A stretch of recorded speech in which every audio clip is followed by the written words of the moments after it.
KBS 열린 토론.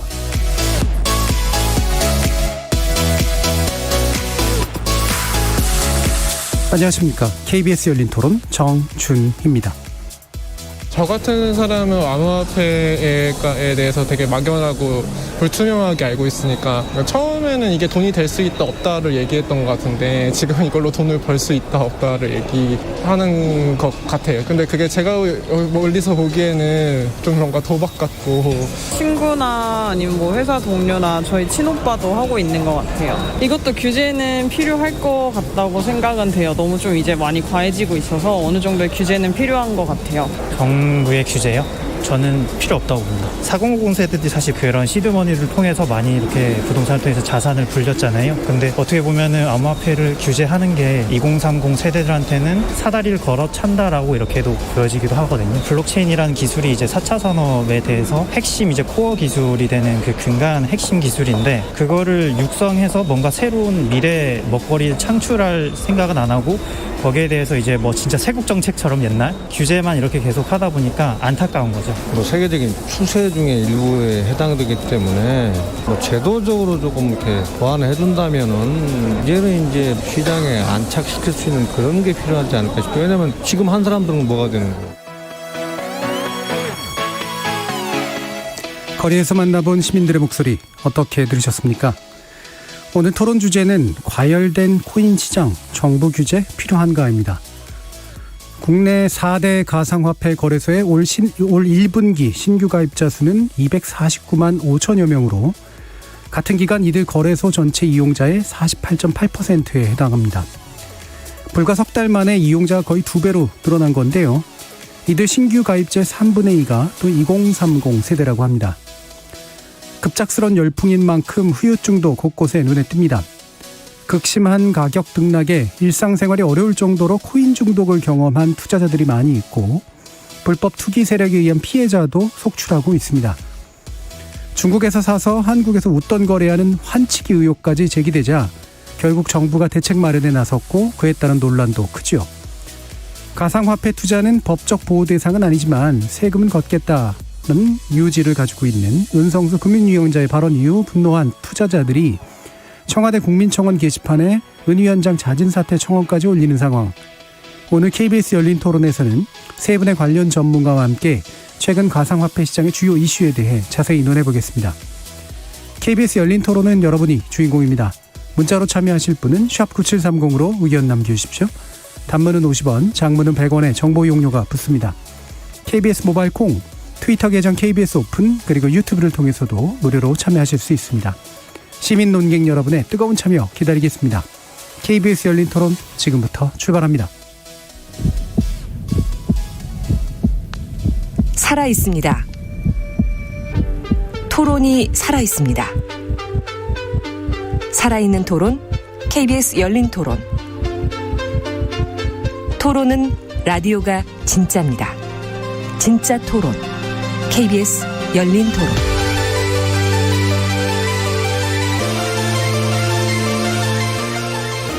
오늘 토론해 주실 세 분의 전문가 소개하겠습니다. 먼저 박상현 하이투자증권 전문위원 나오셨습니다. 네, 안녕하세요. 그리고 박성준 동국대 블록체인 연구센터장 함께 하셨습니다. 네, 반갑습니다. 송인규 고려대 기술경영전문대학원 겸임교수 함께 하셨습니다. 안녕하세요. 자, 이게 몇 차례 걸쳐서 얘기가 됐던 건데, 얼마 전에 이제 비트코인 등이 이제 다시 상당히 폭등세 있다라고 하는 얘기가 나왔다가, 최근에는 뭐 이제 알트코인 등이까지 이제 그 여파가 가세됐었는데, 또 일부 폭락증 장을 보이고 있는 것들도 있고 해서 좀 혼란스러운 상태인데요. 현재 조건 어떻게 보신지 세 분 의견 먼저 간단히 듣고 한번 시작해 보도록 하겠습니다. 먼저 박상현 위원님 말씀 들어볼까요? 예, 뭐 최근 가상화폐 시장의 어떤 열풍의 일단은 뭐 원인 자체는 사실은 뭐 지난해부터 전 세계로 불어닥치고 있는 투자의 뭐 광풍이라고 표현할 수 있을 정도로 이제 뭐 유동성에 기반한 어떤 투자의 어떤 열기 자체가 지금 코인 시장까지 사실은 연결이 된 것 같고요.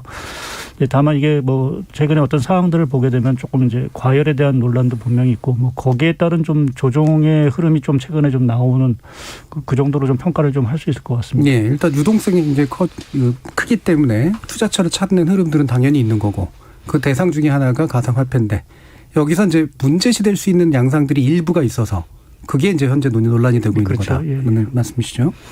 그럼 박성중 센터장님 어떻게 보십니까? 네, 저는 이제 좀 다른 관점에서 좀 설명을 드리고 싶은데요.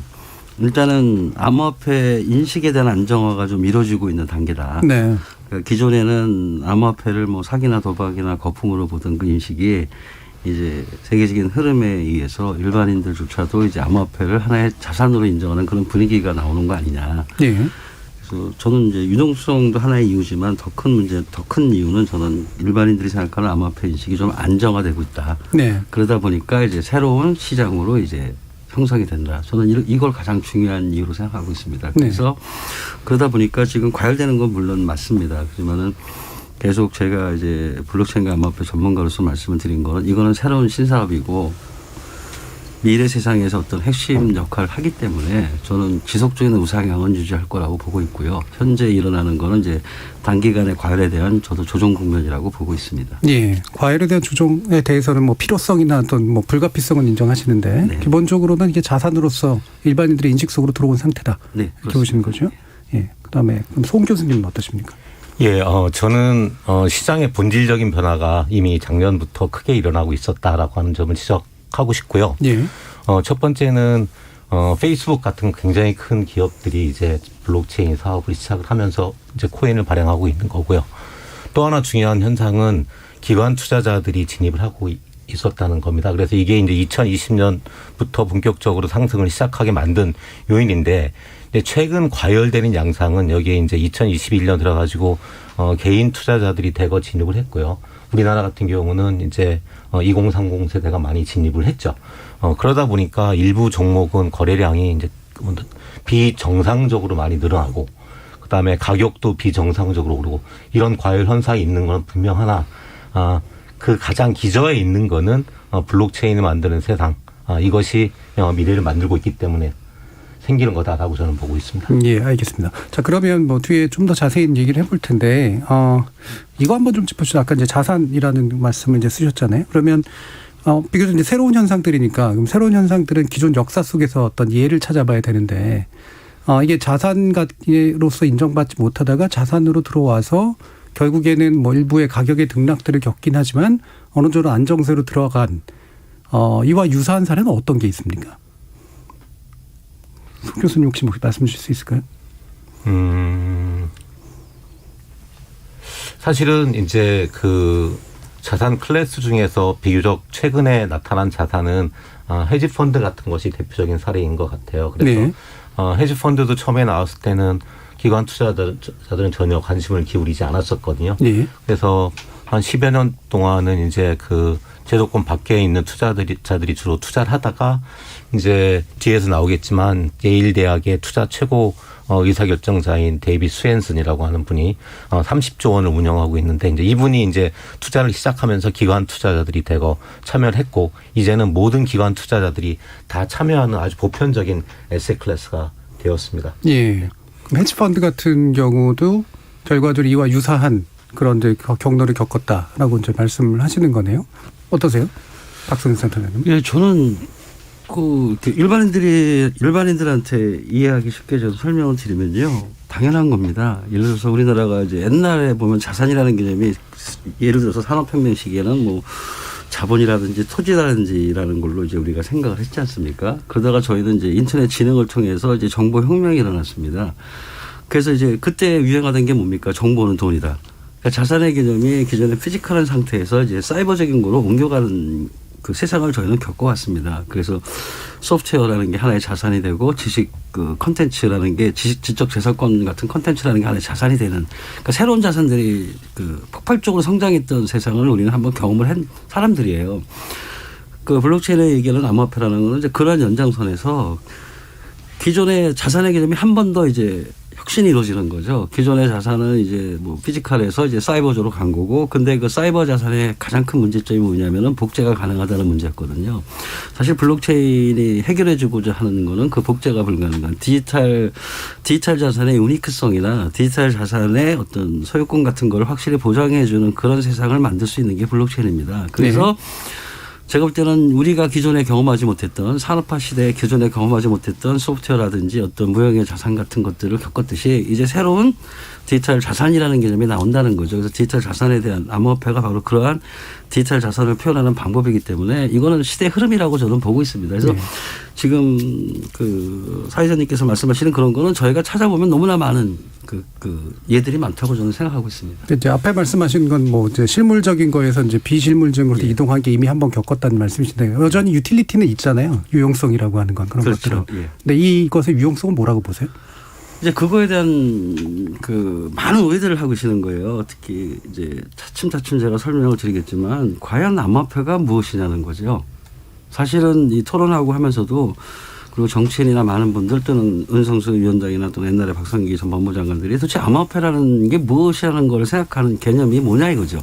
제가 볼 때는 잘 이해를 못 하시는 거예요. 유용성이라고 말씀하셨는데 실질적으로 블록체인에 대한 킬러 서비스가 굉장히 많습니다. 그런 모든 서비스들의 근간이 뭐냐면 이제 토큰을 통해서 일어나는 새로운 생태계거든요. 예를 들어 가지고 제가 이제 우리 국민들이 많이 알고 계시는 단어 중에 하나가 이제 프로토콜 경제라는 거를 얘기를 합니다. 그게 이제 죄송합니다.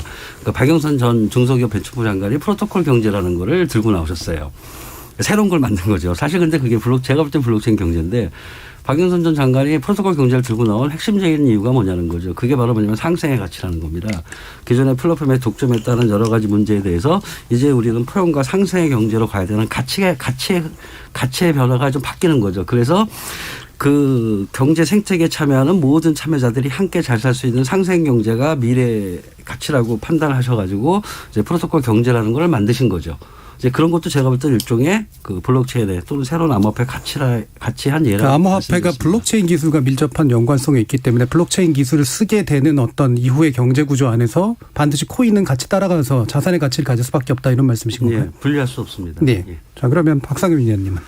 글쎄요, 이게 저도 사실 이게 가상화폐, 암호화폐 용어가 사실은 좀 많은데요. 이게 예. 자산인 저도 이제 중장기적으로는 좀 유망하다고 봅니다. 근데 이게 정말 자산이냐 이게 우리가 얘기하는 대체 자산으로서의 네. 어떤 성격이냐 아니면은 저희가 얘기했던 화폐를 대체하는 어떤 암호화폐의 개념이냐 이 부분 자체도 아직 제대로 전 세계적으로 사실 저는 정립이 안 됐다고 봅니다. 만약에 화폐라고 한다라고 하면 가격이 이렇게 사실은 네.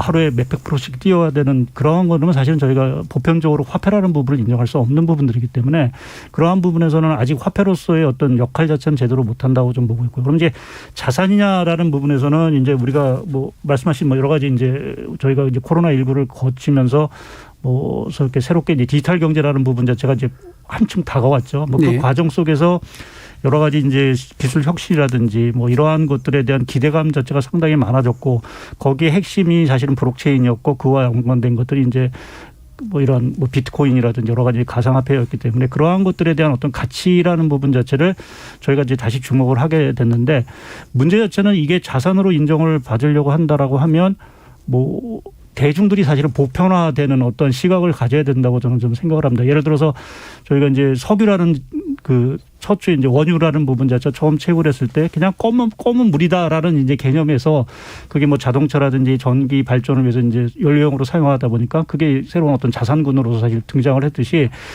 이러한 것들이 비트코인이 정말 그 자산으로 인정을 받으려면 대중들이 보편적으로 인정할 수 있는, 그러니까 그게 금일 수도 있겠죠. 금은 예. 대부분 다 이제 자산의 가치를 인정할 수 있는 부분이에요. 그래서 그러한 어떤 인정을 할 거냐 말 거냐 하는 이러한 과도기 국면에 사실은 좀 있기 때문에 저희가 조금 이러한 어떤 토론 이러한 것들이 사실은 좀 이루어지고 있지 않나 좀 생각하고 예. 있습니다. 이 부분 그래서 이제 지난번에도 토론했습니다만 화폐적 성격에 대해서는 상당 부분 아직까지는 불투명하게 말씀을 하시고 디지털 자산까지는 들어온 거 아니냐라는 얘기를 하신 분들이 많은데 여러 가지 얘기를 하셨습니다만 아까는 이제 약간의 금융에서 계속해서 파생되어 나오는 어떤 것과 그다음에 디지털 새로운 경제가 만들어지는 국면에서 블록체인과 밀접하게 연관된 어떤 기술의 일종으로서 이것이 가지는 자산적 가치라는 유용성도 있다라고 얘기하시는 이제 이 부분이 어떻게 이제 이 시장을 이해하는 데 도움이 될까라고 하는 문제가 이제 이후에 나오게 될 것 같은데요. 그런데 이제 방금 말씀 주신 그런 식의 내용들 같은 경우에 보면 지금과 같은 이제 이른바 급등락이라든가 아니면 이제 투자자들이 갑자기 쫙 몰려가는 현상들이 나왔던 건가? 제가 그 역사를 잘 몰라서 그게 좀 궁금해지고 지금의 이제 아까 그 박상현 위원님께서 말씀하신 유동성이 굉장히 크기 때문에 찾는 여러 가지 투자처 가운데 이제 하나로서 그것이 이제 지목되고 있는 현상이 좀 더 크지 않은가라는 생각도 좀 있거든요. 어떻게 보세요? 저는 그렇게 생각하지 않습니다. 자꾸 제가 오해라고 말씀드린 게 암호화폐는 화폐를 추구하는 게 아니에요. 암호화폐는 화폐가 아닙니다. 그 화폐 얘기는 지금 다들 안 하시고 계시고요. 예. 그러니까 이제 화폐로서 인정을 받으려면은 암호화폐는 종류가 너무 많습니다. 그 속에는 무슨 그 밑바탕에 뭐가 있냐면 자산의 종류가 많은 거랑 똑같은 거예요. 그 수많은 자산을 제가 표현한 하나의 방법이 암호화라고 말씀을 드린 거고, 만약에 화폐 같은 개념으로 암호화폐를 쓰시게 되면은 그 대상, 그 근저에는 지폐가 있어야 되는 거죠. 그래서 전 세계적인 연방 중앙은행 같은 경우가 디지털 화폐를 만들지 않습니까? 소위 우리가 얘기하는 암호화폐는 사실은 그 법정화폐를 얘기하는 거는 아니라는 것 말씀을 드리는 거고요. 그래서 제가 이 토론회 중에서 가장 중요하게 생각하는 건 뭐냐면은 우리가 얘기하는 암호화폐 또는 그게 가상화폐가 되든 가상자산이 되든 특검법에서 얘기하는 가상자산이 되는 우리가 토론하는 거에 대한 대상을 일단 저는 확실히 정해놓고 갔으면 하는 거예요. 그래서 제가 여기서 토론하는 거에 가장 기본적인 거는 소위 말하는 지폐로서의 암호화폐가 아니라 자산으로서. 네, 그 얘기 계속 기본 전제로 깔고 있습니다. 드리는 겁니다. 예. 네, 제가 말씀드리는 건 이제 그러니까 저는 역사를 좀 짚어볼 필요가 있다라고 느끼는 게 이게 그러니까 유동성이 굉장히 커지면 사람들이 가치가 있는 거건 아닌 건 간에 막 여기저기 하게 되잖아요. 그런데 그 중에 하나가 얻어 걸린 건지 아니면은 이건 분명하게 이제 뭔가 이렇게 투자를 받을 만한 그것이 있기 때문인지라는 말씀이죠. 예, 맞습니다. 또 저는 역사를 얘기합니다. 자꾸 이제 가상화폐에 대한 과열이나 이런 어떤 투자에 대한 말씀을 하시는데 저는 또 1990년대 우리나라가 인터넷 진흥 정책 필 때 상황으로 돌아가고 싶어요. 그때 정부가 했던 정책이 뭐냐면 인터넷 진흥을 통해서 IT 벤처 기업을 육성하자고 했습니다. 예. 그때 IT 벤처 기업들이 가지고 있는 거는 거의 가상이고 소프트웨어입니다. 그래서 그때도 우리나라 벤처 붐이 일어났었잖아요. 한창 벤처 붐이 일어났을 때도 역시 과열이 됐었어요. 투기가 되고. 벤처 기업에 대한 투자였죠. 투자 붐이죠. 그래서 그 당시만 해도 그러니까 네트워크 개념만 있으면은 그 벤처 기업의 주가를 거의 100배, 200배로 쳐줘가지고 상당히 많은 투자를 했지 않습니까? 예. 그런 기업들 다 사실은 성공할 확률이 굉장히 낮은 거죠. 새로운 어떤 투자처가 생기고 시장이 생기면은 거기에 대한 사실은 기대가 있다고 저는 보는 거예요. 옛날에 우리가 벤처 기업의 투자에 광풍이 일어났던 거 똑같은 현상이 이제 그 블록체인과 암호화폐 쪽으로 일어난다는 그 현상의 반복이지 저는 그거를 갖다가 지금 말씀하신 것처럼 어떤 역사적으로 봤을 때 그러한 사례는 충분히 있었다는 거를 계속 말씀드리는 거예요. 예. 자, 어떠세요? 박상현 의원님. 역사적인 얘기를, 그러니까 특히 유동성과 관련된 어떤 자산의 이렇게 지금 버블이 되겠죠. 이제 그게 대표적으로 이제 많이 이제 튤립 버블을 이제 많이 얘기해서 옛날에 튤립 하나의 집안채값 이상의 사실은 일주일이면 없어질 보튼 송이 그렇게 가격이 갔다라는 부분 자체가 그때 이제 그러한 어떤 네덜란드라는데 이제 경제가 성장을 하면서 각종 유동성이 유입이 되고 그것이 이제 투자의 어떤 광풍으로 갔던 그것이 집값으로 갔던 경우도 있고 여러 가지 유가로 갔던 경우도 있고 저희가 역사상으로 보게 되면 상품 가격에 대한 어떤 버블 자체가 상당히 좀 많았던 사례는 분명히 있었던 것 같고요. 지금도 사실은 이게 가상화폐뿐만 아니라 지금 주식시장의 버블을 얘기하는 사람도 있고 그렇기 때문에 사실은 이 그 가상화폐 부분에 있어서 사실은 조금 그 판단하기가 조금 어려운 부분들이 좀 있는 것 같습니다. 지금 주식시장 같은 경우는 먼저 말씀드릴 거는 저희가 최근에 어떤 경제 아까 말씀하신 그 무형자산과 관련돼서 지금 그 미국의 그 시가총액 5개 기업의 안에 그 그러니까 자산 평가를 보게 되면 지금 유형자산보다는 무형자산에 대한 가치를 사실 더 높게 평가를 하고 있습니다. 그것이 이제 소프트웨어라든지 이러한 것들 때문에 그게 이제 최근에 이제 미국의 기술주라든지 이러한 것들이 계속 이끌고 있는 그러면 이러한 가상화폐가 그러한 것들을 과연 이제 대표하는 거냐라는 부분에서는 글쎄요, 아직 저는 잘 판단 기준이 사실 좀 안 쓰는 부분들이고 그리고 또나 이게 이제 그게 아까 제가 보편성을 말씀을 드렸는데 이게 제가 이 비트코인 하나를 가지고 투자를 해서 그거를 만약 어떤 식으로 해서 다른 데 가서 쓰려고 하면 그 정도의 가치를 평가를 받아야 되는데 지금 밖에서 그거를 인정해 주는 사람이고 투자하시는 분들은 인정을 하겠지만 투자를 안 하시는 분이 과연 그걸 인정을 하겠느냐. 그러면 그 가치 자체가 사실 본질적인 가치 자체를 저희가 정확하게 산정을 할 수 없기 때문에 그러한 부분에 보면 상당히 좀 계속 말씀 경계선상에 지금 좀 애매모호한 상이 있다라는 쪽에 좀 말씀을 좀 드리겠습니다. 예, 승 교수님. 그 자본주의 역사는 저는 버블의 역사라고 생각을 하고요. 그게 뭐 대공황부터 시작됐던 거고, 그 다음에 리만 사태가 이제 부동산 버블로 해서 촉발이 됐었던 거고요. 그 다음에 이제 인터넷 버블이 가장 최근에 있었다고 볼 수 있는데, 그리고 나서 지금 돌이켜 보면은 부동산 버블이 지금 다 꺼지고 나서 보니까 부동산이 여전히 상승하고 있는 거고요. 인터넷 버블을 거치고서 지금 세계에서 가장 큰 기업들이 다 탄생한 거고, 우리나라에서는 이제 네이버 같은 기업들이 탄생한 거죠. 그래서 지금 이제 암호자산, 암호화폐의 버블 현상처럼 보이고 있지만, 기저에 있는 거는 제가 모두에서 말씀드렸던 것처럼 블록체인이 바꾸는 미래로 인해 가지고 생기는 것이고요.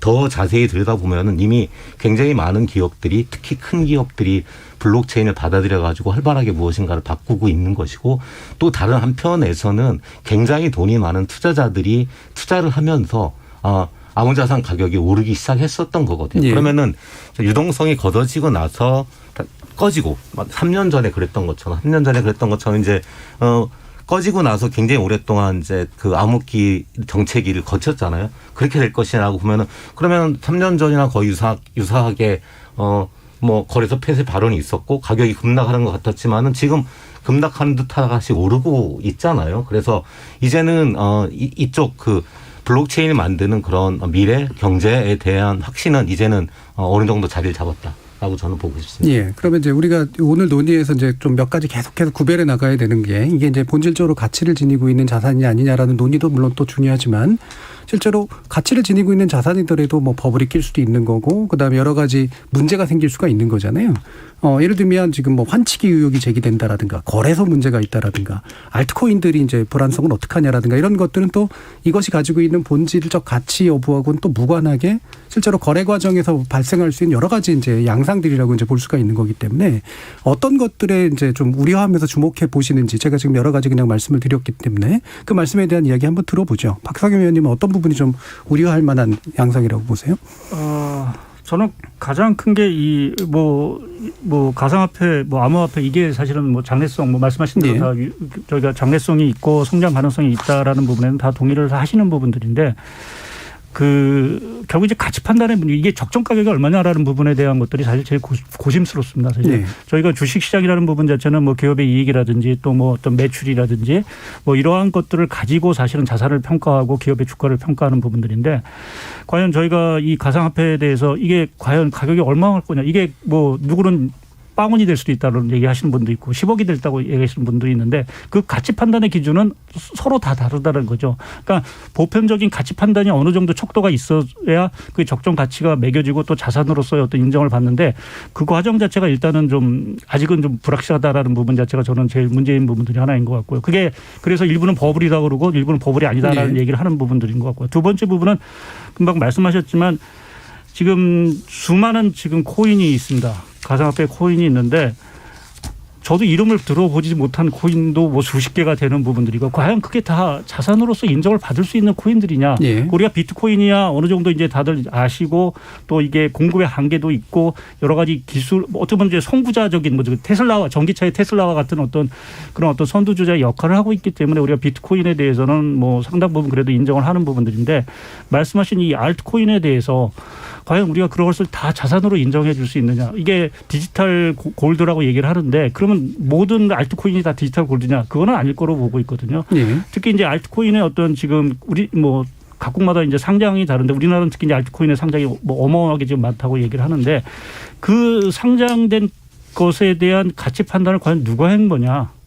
근데 아무도 사실은 정확히 잘 모르거든요. 거래소밖에 모르는 부분들이어서, 그러한 것들 자체가 뭐 그래서 상장 폐지되는 종목도 많고, 그러면 그러한 것들이 누구는 이제 그것을 믿고 투자를 했지만, 그것이 어느 한순간에 진짜 상장이 폐지되는 건 결국 가치가 제로가 된다는 부분에서, 그러한 부분을 과연 누가 그럼 책임질 거냐라는 부분에 있어서 지금 저는 이제 투자자 관점 입장에서 보면 그러한 것들이 상당히 조금 문제시 될 수 있는 부분들이 하나 있는 것 같고, 또 하나 좀 말씀드리고 싶은 거, 아까 중앙은행 이제 디지털 화폐를 말씀하셨는데, 저희가 이제 가상화폐, 이 블록체인 기술을 써서 사실 그러한 중앙은행 디지털 화폐가 나왔다, 뭐 CBDC라는 이제 표현을 많이 쓰는데, 그런 것들이 나왔을 때 과연 이게 이제 일부 통화를 대체하겠죠. 지금의 통화를 대체한다라고 하면 과연 비트코인이라든지 이러한 여타 뭐 비트코인은 모르겠지만 여타 이러한 코인들 자체가 과연 생존할 수 있겠느냐라는 부분에서 아직은 저는 좀 퀘스천은 좀 있습니다. 예. 그 세 번째 문제는 아마 또 다른 분들이 또 지적해 주실 것 같고요. 일단 가치 기준이 대단히 여전히 불명확하고 불안정한 측면과 함께 이른바 이제 잡코인이라고 부르는 이렇게 이제 뭐 비하하는 표현을 써서 좋을지는 모르겠습니다만 이게 이제 비트코인 외에도 대장 외에도 이제 여러 가지 것들이 계속 나오는데 이 상장이 어떻게 해서 되는 건지 잘 모르겠는 상황들이 이제 우려를 좀 증폭시키는 그런 부분까지 또 말씀을 해 주셨네요. 송인 교수님은 어떠신가요? 어떤 부분이 좀 주목되는 우려신가요? 지금 우려할 사항은 과도하다는 것이 첫 번째 문제인 것 같아요. 예. 특히 이제 우리나라 같은 경우는 이쪽 그 암호자산의 거래량이 코스피 코스닥을 넘어서는 그런 날도 있는 거고요. 예. 도치코인이라고 불리는 한 종목의 거래량이 코스피의 거래량을 넘어서기도 하고요. 도치코인 같은 경우는 사실은 작년 말에서 올해 초 사이에 거의 한 150배 정도 가격이 올랐거든요. 그리고 지금 현재 시가총액이 약 40조 정도로 되는 거예요. 그런데 사실은 이게 상장된 주식이라면 테슬라도 작년에 굉장히 많이 올랐잖아요. 6배 정도 올랐거든요. 네. 그러면은 뭐 서학게임이라고 해가지고 많이 투자했고 테슬라도 가격이 떨어져서 손해들도 많이 봤잖아요. 그런데 다른 거는 뭐냐면은 그 코인 같은 경우는 테슬라와 달리 정보를 제공해주는 그런 곳이 거의 없는 거거든요. 그러니까 네. 정보가 없이 묻지마 따라 투자를 하다가 결국은 이제 손해를 보고 끝나는 경우가 너무 많은 거죠. 그래서 문제는 지금 이제 과열이 되다 보니까 쫓아서 투자하는 것, 그다음에 가격이 비정상적으로 상승하는 이런 현상들이 있는데, 근데 이런 것들은 이제 일부의 그런 현상이 반드시 고쳐져야 되는 거는 맞는데, 이게 안 고쳐지는 이유는 사실은 이게 제도화가 되어 있지 않기 때문에 예. 그런 거예요. 그러니까 우리나라 주식 같은 경우는 다 제도화가 있고 법이 있고 그다음에 증권회사가 있고 그러니까 정보를 다 제공하는데 지금 코인이라고 하는 건 아직도 법 밖에 있기 때문에 제도화가 안 돼 있고 그래서 투자자 보호를 하기 위한 무엇 장치도 없고 뭐 이런 모든 것이 다 문제인 거죠. 그래서 과열되어 있다. 근데 이거는 우리 제도화가 안 돼 있는 과도기 현상이기 때문에 그런 것이고 이것도 제도화가 되면서 해결될 수 있는 것이고 반드시 이번 기회에 해결해야 된다. 뒷부분에서 나오겠지만 문제는 코인을 인정하지 않는 그런 예. 그 정책의 가장 근본에서 나오는 거거든요. 그러니까 그 다음에 한 발자국도 움직이지는 못하는 거예요. 코인을 인정하고 나서 제도를 받아들여 가지고 제대로 하면 되는 거거든요. 근데 코인을 인정하지 않기 때문에 하지 마라라고 한 얘기밖에는 못하고 하는 사람을 막을 길은 없는 거고. 그럼 이것이 지금 현재 문제의 근본이라고 보고 있습니다. 네, 그러니까 제도 안으로 이걸 자꾸 들여오려고 하지 않기 때문에 생기는 문제들이 이제 핵심적인 우려들이다. 과열은 그런 데서 오는 것이다라는 말씀이시네요. 박성준 센터장님 어떤 부분에 주목하시나요? 저는 이제 과열이 일어날 수밖에 없는 상황이라고 생각을 하고요. 예. 저도 이제 우리 송인규 교수님하고 비슷한 생각을 가지고 있는데 성장통이라고 생각합니다. 무슨 말이냐면은 암호화폐라고 다 좋은 건 아니잖아요. 네. 우리 주식거래에서 주식이라고 다 좋은 거 아니잖아요. 나쁜 주식 있고 좋은 주식 있는 거 아닙니까? 똑같은 논리로 암호화폐도 좋은 게 있고 나쁜 게 있는 거예요. 그러면 이제 일반인들이 투자를 하는 사람 입장에서 봤을 때는 어떤 게 좋은 거고 어떤 게 나쁜 건지에 대한 어떤 정보를 분석하고 해석할 수 있는 어떤 자료들이 있어야 되잖아요. 그게 소위 말하는 암호화폐를 갖다가 판단하고 분석할 수 있는 정보의 채널이 부재한 겁니다. 주식거래소 같은 경우는 주식을 하게 되면 최소한의 재무제표가 있든 뭐가 있지 않습니까? 충분히 일반 투자자들이 볼 수 있는 소위 100%는 알지만 신뢰되고 검증된 채널이라는 게 있다는 겁니다. 근데 암호화폐는 좋은 거 나쁜 건지를 판단할 수 있는 그나마 100%는 알지만 신뢰하고 검증될 수 있는 정보 채널이 없는 거예요. 근데 한편에서는 보니까 비트코인이 되든 이더리움이 되든 돈을 버는 사람이 있는 거예요. 그것도 소위 말하는 객관적인 데이터가 보여주는 게 2019년도에 비트코인이 88배가 뜹니다. 그리고 작년 20년도에 조금 덜 떴다는 게 4배가 뛴 거예요. 현재 자산을 가진 사람들이 투자하는 금융 재테크 방식 중에서 가장 수익률이 좋다는 거를 데이터가 시장에서 보여주고 있습니다. 그렇다고 모든 사람이 돈을 번 건 아니잖아요. 하지만 분명한 거는 암호화폐라는 이 새로운 시장이 보니까 투자 수익률이 기존의 시장보다 상당히 크구나. 그러면 이제 투자를 하기 시작하는 거죠. 근데 투자하는 사람들이 묻지마 투자를 할 수밖에 없는 이유가 빠지면 안 되니까. 남들은 다 돈을 버는 것 같은 느낌을 받는 거고 나는 소외되는 것 같은 그런 느낌도 사실 있는 거죠. 그러다 보니까 암호화폐를 투자하는데 암호화폐에 대해서 알 수 있는 정보 채널은 없고 그러니까 이제 바라보는 것이 암호화폐 거래소고 또 암호화폐 거래소를 정부가 관리를 안 하다 보니까 암호화폐 거래소의 신뢰성 투명성에 문제가 생기는 거고 그래서 생각보다 상장 폐지되는 코인들이 많은 거죠. 이런 전체적인 그 현상들이 그 모여서 과열이 된다고 저는 보고 있는 거예요. 그러면은 이걸 어떻게 해결하느냐. 제가 볼 때는 정부는 암호화폐를 인정하셔야 돼요. 아까 암호화폐 부정이라고 그랬는데 암호화폐 부정뿐만 아니라 정부는 암호화폐 자체를 인정을 안 하십니다. 그게 2018년도 박상기 전 법무부 소위 우리가 좀 이렇게 좀 시중에서 떠도는 말로 하면은 박상기 람부터 지금 이제 은성수 람까지 정부는 전혀 부정하고 계시고 인정을 안 하시는 거예요. 인정을 안 하기 때문에 정부에서는 하는 일이 없으신 거예요. 왜? 인정을 안 한 순간 이거를 뭐 어떻게 할 수 있는 게 없는 거죠. 그러니까 인정을 안 하시니까 제가 볼 때는 방치를 하고 계신 겁니다. 시장을. 그 방치된 시장이 상당히 커진 거죠. 그리고 방치하면 안 되는 시점까지 지금 그거로 온 거라고 저는 보고 있기 때문에 이 모든 것의 핵심은 제가 볼 때는 제도화라고 저도 생각을 하고 있습니다. 자, 그러면 그 제도의 문제를 좀 지적을 했는데 이게 말씀에 따라서는 이제 무지에서 온 걸 수도 있겠고 과거의 관습에서 온 걸 수도 있겠지만 이걸 이제 제도안으로 들였을 때 그 제도안으로 들이는 것에 대한 부담감을 제도가 또 떠안는 거잖아요. 한편에서는. 그러면 제도가 됐을 때 혹시 나설 수 있는 부작용 같은 거에 대한 고민은 없으신가요? 당연히 있죠. 네. 제가 말씀드리고 싶은 거는 딱 이겁니다. 현재 이 현상 그리고 정부의 정책이 이런 방향으로 갔으면 좋겠습니다. 첫째, 암호화폐를 인정을 하셔야 돼요. 암호화폐를 인정하고 새로운 상당히 큰 현실적인 시장이 있고 이게 미래의 국가 경쟁력에 충분히 값어치가 있다고 인정을 하셔야 됩니다. 그러면 이제 정부는 어떤 걸 취할까요? 정부는 그럼 암호화폐 산업을 발전시키는 진흥을 하셔야죠. 육성을 해야죠. 인정하셨으니까 자산으로 인정. 그리고 그 암호화폐 산업을 육성하고 활성화하는 정책을 피다 보면은 당연히 부작용이 생기는 거겠죠. 그래서 그 부작용과 역결력을 방지하는 대책에 따라가야죠. 그러니까 암호화폐 건전성을 활성화시키고 그 이익을 극대화시키는 정책이 필요한 반면 또 한편으로는 암호화폐로 생길 수 있는 부작용, 역기능 같은 걸 방지할 수 있는 정책도 균형적으로 맞추는 이런 두 가지 정책을 저는 펴야 된다고 생각하는 겁니다. 그 방지하는 정책 중에 하나가 소위 말하는 암호화폐 거래소의 신뢰성 투명성을 확보해서 암호화폐 거래 시장의 건전성을 확보해 주는 게 정부의 역할입니다. 조정해 주셔야 돼요. 그리고 암호화폐 거래소가 소비자 보호 대책으로 해서 어떤 걸 해야 되는지 요즘 말이 많은 암호화폐에 대한 상장에 대한 기준이 과연 합리적일까 또는 그 암호화폐 관련된 공시제도가 과연 이게 검증된 것일까 이런 현재 사회적인 문제를 역기능으로 보시고 그거에 대한 방지 대책을 세워주시면 된다는 거예요. 제 얘기는.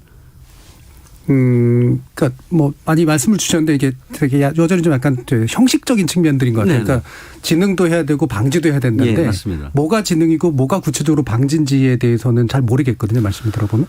암호화폐 지능이라는 건 뭐냐면요. 블록체인을 정부에서 미래 성장 동력으로 그거는 잡으셨잖아요. 예. 그럼 이제 블록체인 생태계 제가 이런 얘기를 말씀드리겠습니다. 우리나라 IT 강국이 아닙니다. 우리나라는 IT 인프라 강국입니다. 그 말은 무슨 말이냐면은 우리나라는 전 세계에서 가장 최고 속도의 IT 인터넷을 가지고 있습니다. 그리고 그 인터넷을 가지고 있는 건 맞습니다. 그래서 IT 인프라 강국이고 스마트 보급률 세계 1위입니다. 그런데 그걸 가지고 우리 정부가 뭘 했을까요? 인터넷 진흥을 했습니다. 그럼 인터넷 진흥을 한 목적이 뭐냐면은 그 세계 최고의 인터넷 인프라를 가지고 그 위에 올리는 관련 산업 육성이 사실은 정부의 목표입니다. 관련 산업 육성이요. 네. 예를 들어서 그 좋은 인프라를 깔고 나서 그다음에 그러면 거기에 관련된 서비스 산업을 우리가 어떻게 육성하고 어떤 산업들이 나타날지에 대해서 예측을 하시고 그거에 대한 그러니까 그 발전, 육성 전략을 짜야 된다는 거죠. 그게 안 됐다는 거예요. 그래서 제가 이런 말을 드려요. 그 좋은 세계 인터넷 인프라를 가지고 페이스북이 우리나라 거냐? 알리바바가 우리나라 거냐?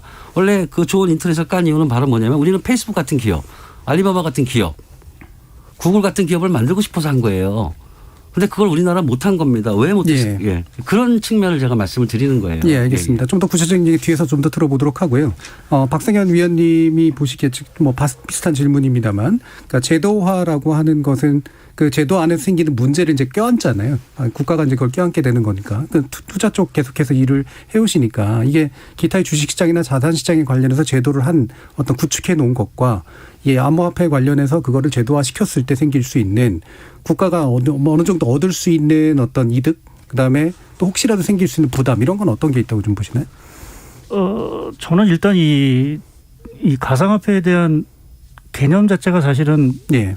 잘 정부도 그렇고 누구도 사실은 정확하게 좀 개념을 못 내리고 있는 것 같습니다. 설사 미국 자체도 사실은 뭐 비트코인 같은 경우는 뭐 일부 이제 그 선물 거래소에서 거래가 되고 카나다 같은 경우에는 이제 ETF가 상장이 됐긴 했지만 사실 이거를 전체의 어떤 그 가상화폐 자체 전체를 다 자산군으로 인정할 거냐라는 예. 부분이 일단은 조금 딜레마에 있는 부분들이 하나 있는 것 같고요. 또 그럼 자산이 아니고 그럼 화폐로 인정하느냐. 그거는 사실 더더욱 큰, 그렇죠. 아시겠지만 더더욱 큰 문제가 사실 발생하기 때문에 그거는 절대로 인정을 못하는 부분일 수 있는 부분들이 있습니다. 그래서 이게 분명히 그 말씀하신 교수님 말씀하신 대로 이게 우리나라의 어떤 향후 먹거리일 수도 있고 예. 또 우리가 지금 정부가 디지털 뉴딜 정책을 추진하고 하는 데 있어서 이제 근간이 될 수 있고 뭐 향후에 나올 자율주행차라든지 이러한 것들의 핵심 기술일 수 있는 부분들이 있는데 그러한 어떤 기술 차원에서 사실 육성하는 부분과 자산으로서 이게 육성하는 부분에 있어서는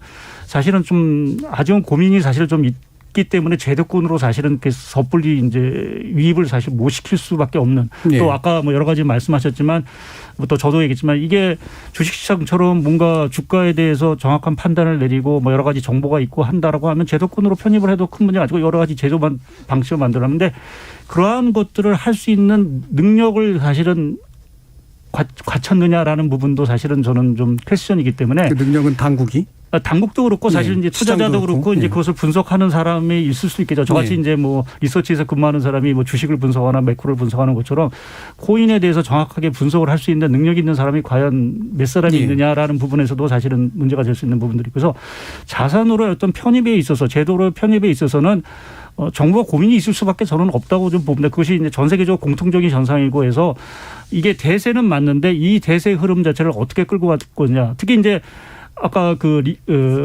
페이스북의 리브라를 얘기를 하셨는데 그러한 리브라 자체가 만약 도입이 됐을 때 과연 그게 자산으로 또 어마어마한 파괴를 갖겠죠. 이제 뭐 거기에 가입한 사람들이 그걸 쓴다라고 하면 그렇게 됐을 때 과연 그 경제나 실물에 미칠 수 있는 또 부정적인 영향도 분명히 있거든요. 특히 이제 통화 정책이라는 측면에서 보면 상당히 또 악영향을 미칠 수 있는 부분들이 있어서 그래서 미국 정부 당국도 리브라에 대해서는 결국 허가를 안 내준 부분들이 있는 것 같고 그래서 이러한 제도권 편입 문제에 있어서는 분명히 고민을 해야 되죠. 또 이것을 안정시키기 위해서 여러 가지 제도적인 장치를 마련하는 건 분명한데 과연 이것을 어느 정도까지 자산군으로 인정을 할 거냐라는 부분에 있어서는 저는 조금 시간이 걸릴 수밖에 없지 않나라는 좀 생각을 하고 있습니다. 예. 그럼 일부 마치고 박성윤 위원님, 박성윤 말씀주시고 송인 교수님 보시기에 우리나라의 제도화 수준과 가상화폐 관련된 그다음에 해외 제도화 수준에서 좀 현격한 차이가 있다라고 판단을 하시나요? 우리나라는 사실은 제도화가 안 돼 있다라고 보는 게 맞고요. 해외는 굉장히 많이 제도화가 되어 있습니다. 제도화 관련해서 이제 가장 모범적인 규준을 도입한 나라는 스위스가 시작이 됐었고요. 스위스는 이제 그 지역에 이제 실리콘밸리 같은 블록체인 밸리가 이제 있는 거잖아요. 그러면서 우리나라 이제 금강원 같은 핀마라고 불리는 금융 당국에서 암호 자산을 종류별로 나누어 가지고요. 화폐형이 있고, 유틸리티형이 있고, 그 다음에, 증권형이 있다. 그 중에서, 증권형은 감독을 잘 해야 되지만, 나머지는 감독할 필요가 없다라고 해가지고 가장 모범적인 기준을 발표해서 전 세계 이제 대부분의 나라가 여기 가이드라인 상에서 움직이고 있는 모습을 보이고 있는 거고요. 일본 같은 경우는 이미 2017년에 거래법을 만들어가지고 그 거래 수단으로 인정을 했고요. 그 다음에 가상자산이라는 용어를 법에 넣었다가 이제 암호자산이라고 하는 용어로 바꿨고 그 법이 어느 정도로 자세하게 돼 있냐면 파생상품을 만들 때 레버리지 비율까지도 4배 이하로 해야 된다라고까지 이제 만들어놨고 일본은 사실은 도쿄 올림픽 할 때 현금 없이 다 코인으로 쓰게 하겠다라고 하는 플랜을 사실 가지고 있었습니다. 일본은 그래서 제도화에 있어서 굉장한 선진국인 거고요. 그다음에 이제 증권형이 굉장히 민감한 그런 영역이기 때문에 홍콩이나 싱가포르 같은 나라들은 그거를 기회로 잡아가지고 그쪽 관련된 제도를 앞서서 마련한 거예요. 그래서 STO라 불리는 증권형 토큰을 발행하고 거래하고 유통할 수 있는 그런 제도를 마련하니까 관련된 스타트업들이 되고 유치된 거고요. 사실 미국은 뭐 사실 우리나라 법 체계 많이 다른 나라긴 하지만 한편에서는 리플 같은 걸 기소를 해가지고 굉장히 어렵게 만들지만 다른 한편으로는 코인베이스도 또 상장을 시키잖아요. 그건 CFTC 같은 감독 당국에서도 선물을 다 인정을 해주고 그다음에 캐나다 같은 나라는 블록체인하고 비트코인하고 이더리움 ETF가 생겼거든요. 다른 중국은 모르겠어요. 근데 전 세계 어떤 나라를 봐도 다 무엇인가를 만들어가지고 제도화를 하면서 제도권을 받아들이고 있는데 오직 우리나라만이 진도가 하나도 안 나가고 있습니다. 3년 전 박상기 장관 얘기했을 때하고 지금하고 똑같아요. 우리나라. 단 한 발짝도 나가지 않았는데 그 이유는 코인을 인정하지 않기 때문이에요. 네, 코인을 인정하는 데서 시작해야 됩니다. 예, 결국 다른 나라들은 적어도 제도화 수준이나 형식이나 대상들이 조금씩은 차이가 있지만 어떤 식으로 뭔가를 하고 있는데 한국은 이제 방치라는 것이 가장 큰 차이라고 볼 수가 있다라는 말씀까지 좀 듣고요. 저희 청취자들도 여러 가지 문자를 주셔서 한번 의견 들어보고 가겠습니다. 정희진 문자 캐스터. 네, 지금까지 청취자 여러분이 보내주신 문자들 소개합니다. 2071님, 가상화폐 투자로 인해 많은 피해자가 생겨 사회적 문제가 된다면 투자자 저항을 감수하더라도 강력 규제에서 투자자를 보호해줘야 하는 반면 정상적인 투자로 판단된다면 건강하게 자리 잡도록 해야 한다고 봅니다. 6716님, 가상화폐, 제 생각에는 투자도 아니고 사이버 머니로 게임하는 것과 비슷한 진짜 도박 아닌가요? 실제로 사기꾼도 많고 작전 세력의 장난질도 심한 것 같습니다. 무엇보다도 사람을 정신적으로, 경제적으로 피폐하게 만들고 있는 듯합니다. 강주영님, 블록체인 기술에 대한 보상이 가상화폐인데 지금의 가상화폐 시장은 분명하게 투기판이 맞습니다. 언젠가는 실생활에 사용이 될 겁니다만 그건 지금 거래되는 가상화폐의 일부만 해당될 거라 생각합니다. 여행그리기님, 가상화폐 비판하는 사람들 중에서 제대로 알고 비판하는 사람은 많지 않은 듯합니다. 가상화폐 투자, 보호도 안 해주면서 왜 세금을 내라고 하는지 이 부분은 의아합니다. 프레디님, 부작용을 줄이기 위한 규제안들이 나오고 있는데 시장 자체에 맡겨야지 왜 정부가 시장에 개입하려고 합니까? 나대로님, 최근에 코인 열풍, 미래의 가치를 가질 거라는 막연함으로 한몫 잡고자 하는 욕망만 있는 상태가 아닌지, 그럼에도 이미 많은 이들이 뛰어들었으니 보장해달라는 주장이 옳은 건지 잘 모르겠습니다 해주셨고요. K81451377님, 가상화폐, 우리나라만 인정 안 하면 뭐합니까? 전 세계가 채굴하고 있고 미국 최대 금융기관들이 가치 저장 수단으로 이미 투자를 하고 있는데요 라고 보내주셨네요. 네, KBS 열린 토론, 이 시간은 영상으로도 생중계하고 있습니다. 유튜브에 들어가셔서 KBS 일라디오 또는 KBS 열린 토론을 검색하시면 지금 바로 토론하는 모습 보실 수 있습니다. 방송을 듣고 계신 여러분이 시민 농객입니다. 계속해서 청취자 여러분들의 날카로운 시선과 의견 보내주세요. 지금까지 문자캐스터 정희진이었습니다. 토론이 세상을 바꿀 수는 없습니다. 하지만 토론 없이 바꿀 수 있는 세상은 어디에도 없습니다.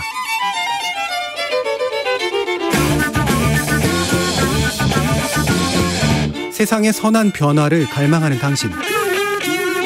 정답이 아니라 질문의 힘을 믿는 당신. 우리 KBS 열린 토론에서 만납시다.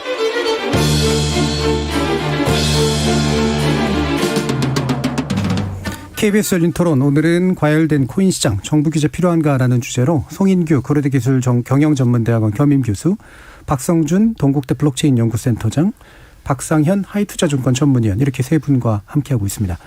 자, 그러면 지금 이제 정부의 대응 중에서 일단 이제 암호화폐의 자체에 대해서는 이제 부정하는 태도를 가지고 있지만 이제 과세는 이제 시작하겠다라고 하면서 생긴 또 하나의 이제 이용자들의 많은 불만들이 좀 있는 것 같은데, 이 두 가지가 함께 가야 될 문제일 거다라고 생각이 되는데요. 이 부분에 대해서 한번 의견을 여쭤보죠. 박성준 센터장님 어떠십니까? 저는 암호화폐 과세 문제 말씀하시는 거잖아요. 예. 저는 과세를 해야 되는 게 기본 원칙이라고 생각을 합니다. 예. 왜냐하면 소득이 있으면 당연히 과세를 해야죠. 문제는 두 가지 관점에서 제가 현재 정부의 과세 정책에 대해서 좀 의문을 가지고 있습니다. 첫째는 뭐냐면은 과세를 하게 되면은 그 과세 대상에 대한 어떤 뭐라 그럴까요? 정책이 분명히 있는 상태에서 저는 해야 된다고 보는 거예요. 네. 암호화폐를 부정하고 인정하지 않으면서, 그리고 암호화폐는 특히 내재적 가치가 없어서 가치가 없다고 주장하시면서 어떻게 과세를 하실 생각을 하시는지에 대해서 저는 좀 혼란스러운 게 솔직히 좀 있습니다. 제가 과세 전문가가 아니라서 그런지. 두 번째는 그렇다 해서 과세 대상이라고 어떻게든 했다고 하더라도 그러면은 다른 것들하고의 과세하고의 형평성이나 타당성들이 있어야 된다고 저는 생각을 하는 거예요. 그래서 저는 그 과세 측면은 잘 모르겠지만 주식거래에서 과세하고 그다음에 암호화폐거래에서 과세하고 너무 차이가 난다는 거죠. 왜 기타 소득으로 하느냐. 제가 말씀드리고 싶은 건 그 속에 또 정부가 암호화폐를 부정하는 인식이 또 숨어 있다고 보는 겁니다. 암호화폐를 부정하니까 암호화폐로 생긴 거를 예를 들어서 뭐 불로소득이나 도박소득으로 보는 거죠. 그러니까 이제 뭐 기타 소득으로 넣는지 모르겠지만 제가 볼 때는 현재 과세 정책은 과세하는 건 맞지만 과세를 하되 어떤 전반적인 틀 속에서 전면 재검토를 해야 된다고 저는 생각하고 있습니다. 알겠습니다. 박성현 위원님은 어떠신가요? 예, 저도 생각은 비슷한 과세에 대해서는 사실은 아까 소득이 있는 데서 과세를 하는 건 사실 맞는 부분들이고요. 근데 다들 얘기하시는 것처럼 이 형평성의 문제, 공평성의 문제가 사실은 항상 제기되는 부분들이고 그래서 그게 여타 자산하고의 어떤 공평성에 있어서는 당연히 누가 봐도 사실은 조금 그 가상화폐에 대해서 좀 과도한 어떤 지금 과세를 할 것 같은 어떤 이런 분위기 때문에 그런 것들이 좀 어떻게 되면 또 논의가 돼야 될 부분들이 하나 있는 것 같고요.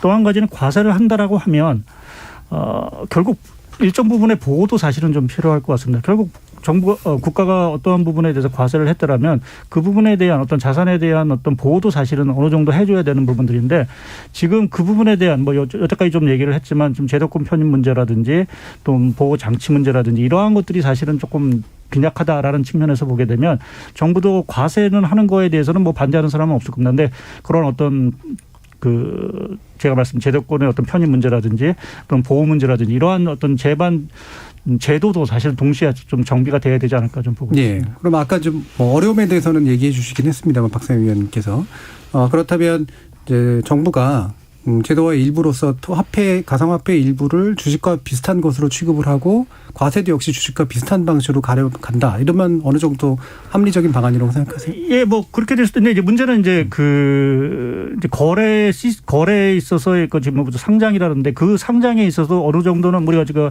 저희가 주식을 상장하면 거래소에서 승인을 받고 이러한 과정들이 필요한데 어떻게 보면 상당히 공신력이 있는 기관에서 사실은 하는 부분들이고 이제 그러한 어떤 가상화폐에 있어서도 사실은 어떤 상장 절차 자체가 상당히 투명하고 신뢰를 받는 그래서 그러한 거래소에서 된 것에 대해서는 저희가 분명히 과세라고 그래야 사실은 우리가 얘기하는 그 지하 경제의 어떤 자금들 자체도 유입이 잘 안 될 거고 그러한 부분에서는 조금 그러한 어떤 제도 장치가 좀 필요하지 않을까 좀. 거래소 문제 그리고 거래소 인허가 문제, 관리 문제 이런 거하고 밀접한 연관성이 있겠죠.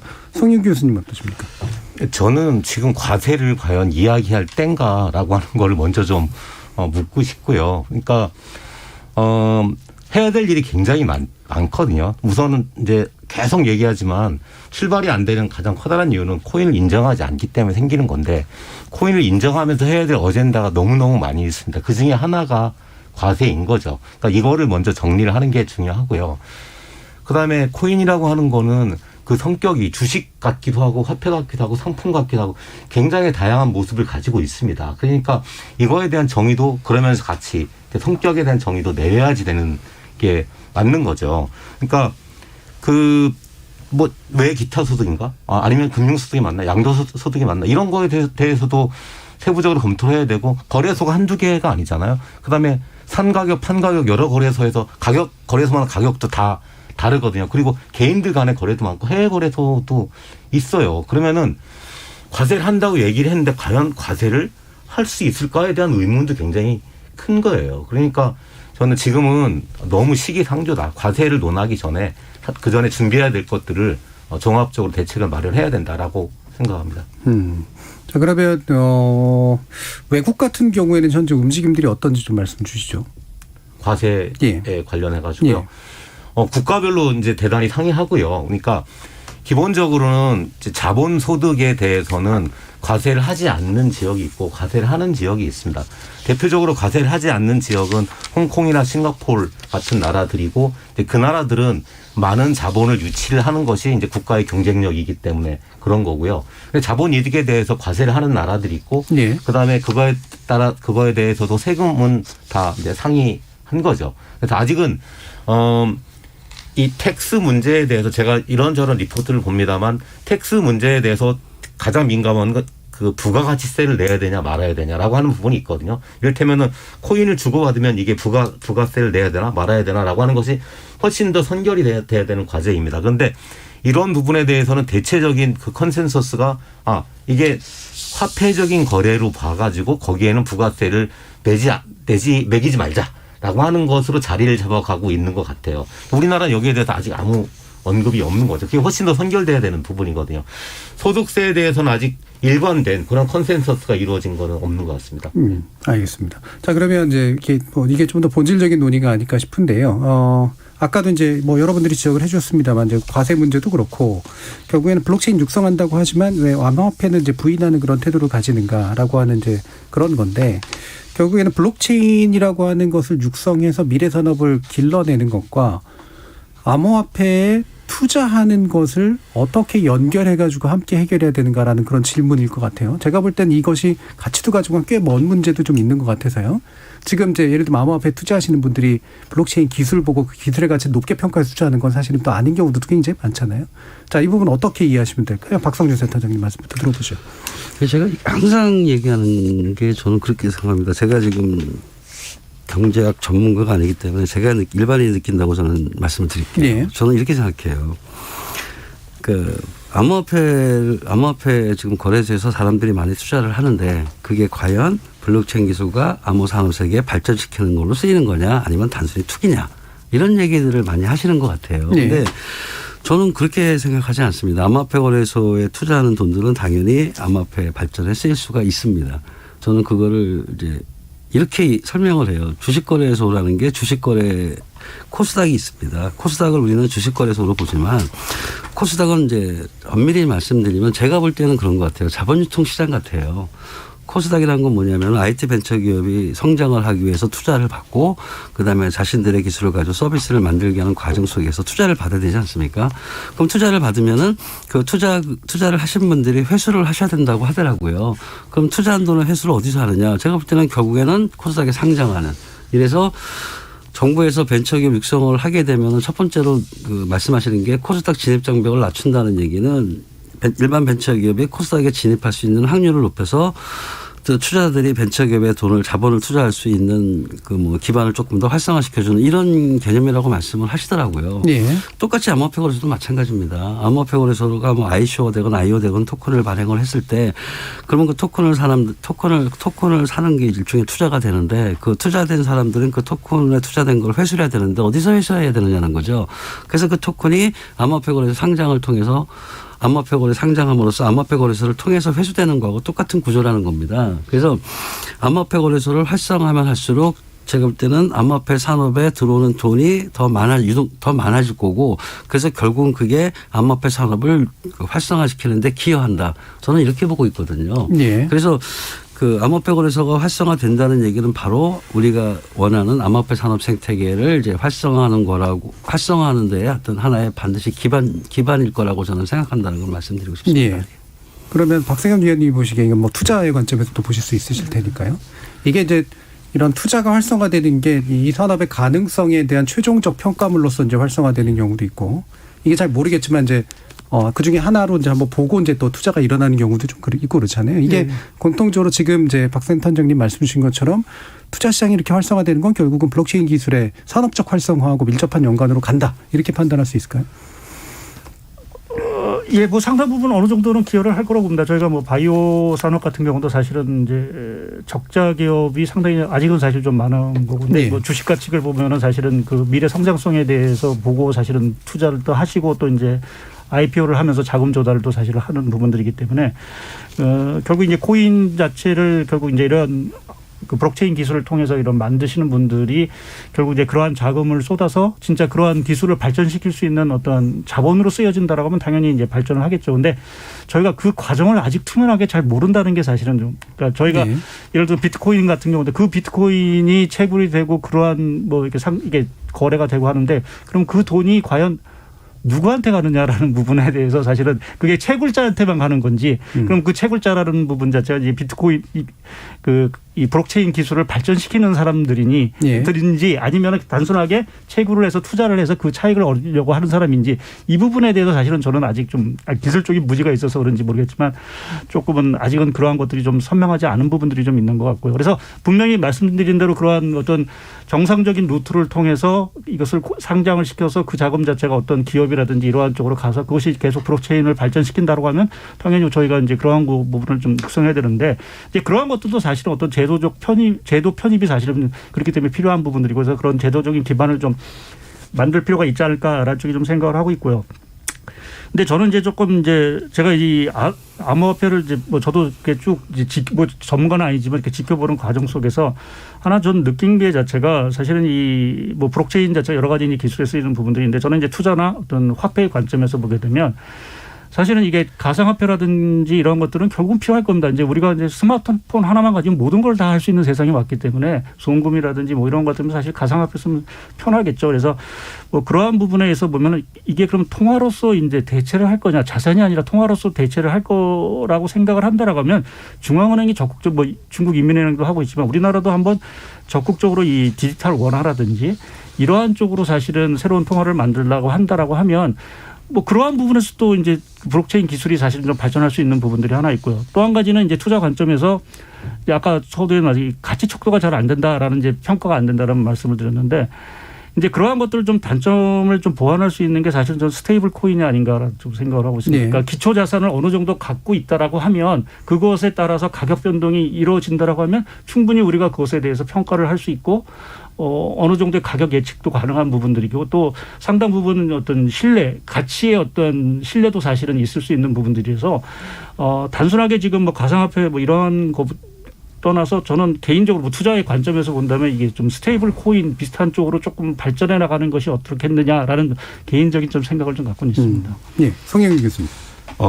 아까부터 이제 그 통화 얘기가 나오니까 그러면 여기서 통화 얘기에 대해서 좀 정리를 하고 싶은데요. 그 현재 그 국가가 발행한 디지털 통화가 없는 상황이기 때문에 그 비트코인 같은 그런 디지털 커런시가 그 자리를 대체를 하고 있는 그런 거거든요. 그렇지만은 계속해서 지적하듯이 그 비트코인 같은 이런 암호자산은 가격 변동성이 굉장히 크기 때문에 중앙은행에서 CBDC라고 불리우는 디지털 커런시를 발행하는 순간에 그 역할은 급격하게 축소될 수밖에 없습니다. 그러면은 그 크립토 커런시, 그러니까 이 암호자산의 역할은 이제 거래 수단으로는 그 국가가 나온 디지털 커런시랑 경쟁할 수 없기 때문에 다른 자리가 있어야 되는 그런 거고요.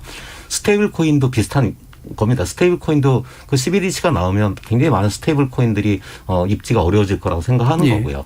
그러면은 역할이 뭐냐? 비트코인 같은 경우는 이제 계속해서 투자 대상으로 가치 저장 수단으로 계속 변모해 나가고 있는 거고요. 근데 더욱더 중요한 건 이제 그 이더리움이라고 불리우는 그 2세대 블록체인과 그 이후의 것들인데 이거는 이제 일단 1세대 그 비트코인을 넘어서 가지고 코딩을 하고 뭐 스마트 컨트랙을 할 수 있고 그래서 이제 그 컴퓨터가 할 수 있는 모든 거를 다 할 수 있게 하는 그런 기능이 들어가기 시작한 거거든요. 이렇게 되면은 CBDC가 아무리 나와도 이런 예를 들면 돈을 주면서 PC방에 가지 마, 돈을 주면서 책방에 가서 써라고 하는 거를 코딩을 할 수 있는 기능이 있는 건데 CBDC는 그런 기능을 할 수는 없는 겁니다. 그러니까 결국은 CBDC하고 그 암호자산하고는 역할이 전혀 다르다. 거래 수단으로는 이제 CBDC가 가는 건데 근데 재밌는 거는 이제 올해 초에 미국 연방통화청 OCC라고 불리는 데에서 이제 발표를 했는데 뭐라고 얘기를 했냐면 미국에 있는 은행들이 달러를 담보로 해서 그 스테이블 코인을 발행을 해라. 그리고 이 스테이블 코인을 이더리움 같은 유통망에서 유통을 하면 된다라고 얘기를 했는데 이게 CBDC입니다. 이게 왜냐하면 돈이라는 걸 지금 누가 만드냐면은 국가가 만드는 돈은 보는 통화의 양은 지극히 우리나라 같은 경우 5%도 안 됩니다. 95% 다 은행에서 만드는 거예요. 그러니까 그럼 은행이 달러를 담보로 스테이블 코인을 발행해서 블록체인, 이더리움 같은 블록체인망에서 유통하게 이게 곧 CBDC가 되는 거거든요. 그런데 지금도 이 블록체인, 이더리움 블록체인망에서는 스테이블 코인들이 거래가 되고 있고 디파이를 불리는 굉장히 많은 비즈니스를 만들고 있는데 그러면 CBDC가 발행이 되면 어떻게 될 것이냐? CBDC가 발행이 되면 그동안 이런 디파이의 세계에 들어가고 싶은 사람도 이 처음에 들어가는 문, 이 거래소의 문을 열고 사야 되잖아. 이게 굉장히 어려운데 그거를 지갑을 만들어주고 거기에 CBDC를 꽂아주면서 길이 바로 열리는 고속도로가 열리는 거예요. 그러면은 이 블록체인망에서 CBDC도 올라가고 다른 여러 가지 종류의 그 암호자산도 올라가서 예. 굉장히 활발하게 비즈니스가 벌어지게 될 거다. 그래서 예. 절대로 CBDC가 나온다고 해가지고 이 암호자산이 위축되는 일이 없고 역할이 다르다라고 하는 거 먼저 말씀드리겠고요. 그다음에 원래 이제 그 질문으로 돌아가가지고 그 이제 코인하고 블록체인에 관한 우리나라 정부의 정책이 문제라고 보는 거거든요. 그러니까 우리나라 정부는 항상 블록체인은 좋은데 코인이 나쁘다라고 얘기를 하는 거예요. 근데 사실은 저는 이제 코인 없는 블록체인은 안고는 찌뻥이다. 그러니까 이제 안고라는 일본말 쓰지 말라 그러면 호도 없는 호도과자다라고 얘기를 하는 거거든요. 그 이쪽 그 블록체인 관련된 기술 강자가 IBM입니다. IBM이라고 하는 회사가 4, 5년 동안 엄청나게 많은 물적, 인적 자원을 쏟아부어서 비즈니스 만들려고 한 것이 프라이빗 블록체인이고요. 코인이 없는 블록체인이에요. 근데 결국 올해 초에 무슨 발표가 났냐면 10% 정도의 연구 인력을 남기고 철수했습니다. 그 사업 접었어요. 안 된 이유는 뭐냐면 코인이 없는 블록체인은 잘 안 되는 거예요.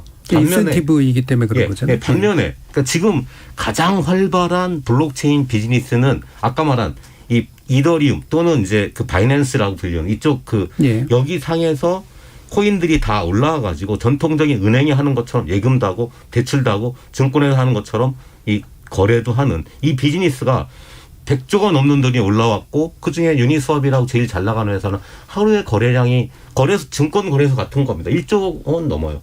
하루 거래량이 1조 원이 넘으면은 수수료가 0.3%이기 때문에 하루에 벌어들인 수입이 30억 원이 됩니다. 1년이면 그러니까 1조 원이 훨씬 넘겠죠. 아주 활발한 비즈니스가 벌어지고 있어요. 이게 왜 가능하냐? 코인이 있기 때문이고요. 이 코인에다가 스마트 컨트랙을 결합해가지고 전통적인 금융회사에서는 할 수 없는 그런 탈중앙화된 금융을 P2P 방식으로 예. 하는 겁니다. 그러니까 결론적으로 말씀드리자면 코인을 블록체인에서 떼는 거는 기술적으로는 하나도 어려운 게 아니에요. 근데 IBM에서 봤듯이 안 되는 의미가 없다. 왜냐하면 사람들을 움직이게 하는 거는 코인이 있고 코인들이 사람들 반응하게 하고 그것이 생태계를 활성화하기 때문인 거거든요. 그렇기 때문에 현실적으로 이제 현실을 직시해라. 코인하고 블록체인을 같이 가는 정책을 반드시 펴라라고 하는 게 제 의견입니다. 그러면 이제 정리할 시간이 좀 가까워지고 있습니다. 이 부분 한 부분 더 짚어주시면 좋을 것 같은데 이게 이제 그 새로운 영역이고 가치가 생길 수 있는 영역이기 때문에 사람들이 투자가 붙으면 그만큼 기술이 활성화된다도 한 가지가 있고요. 그다음에 그거를 정확히는 몰라도 어쨌든 돈이 흘러 들어오면 부수적인 효과로 또 이 산업이 활성화되는 것도 있잖아요. 그걸 보고 정확히 투자하지 않더라도 이 두 가지가 이제 긍정적인 면이고 세 번째는 근데 잘 모르면서 이제 막 과잉한 열풍이 불면서 이것이 가지는 본원적 가치라든가 미래의 가능성이 오히려 왜곡돼 가지고 받아들여지는 측면들도 좀 있잖아요.